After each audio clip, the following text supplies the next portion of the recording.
এখন আমি আছি কক্সবাজারে, এমন একটি জায়গায় যেখানে একেবারে জনশূন্য একটি এলাকা, এবং এই এলাকায় দেখা যাচ্ছে যে অনেক লাল কাঁকড়া, বা একটাও কাছে গেলে পাওয়া যাবে না।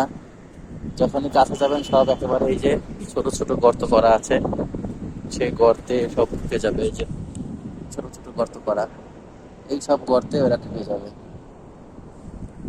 তো এই হচ্ছে লাল কাঁকড়ার অবস্থা। এখন লাল কাঁকড়া সম্পর্কে আমাদের জাফর ভাই কিছু জানাবে, যে তিনি এতক্ষণ ধরে পর্যবেক্ষণ করে কি জানতে পেরেছে লাল কাঁকড়া সম্পর্কে।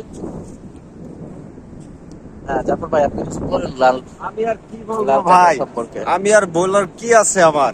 এত সুন্দর দৃশ্য দেখে আমার আর ভালো লাগে না, মনে চাই শুধু কাকড়াকে ধরে নিয়ে বাসায় নিয়ে এরা মাছ করে চাবিয়ে মাছ মাছ করে চাবিয়ে খাই।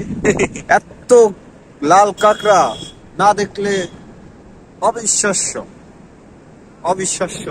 প্রচুর লাল কাঁকড়া হয়তো বা ঠিক মতো আমি দেখাতে অনেক পারছি চেষ্টা না। করলাম একটা ধরার জন্য, পারলাম না। সব একেবারে এই গর্তের ভিতরে ঢুকে যায়।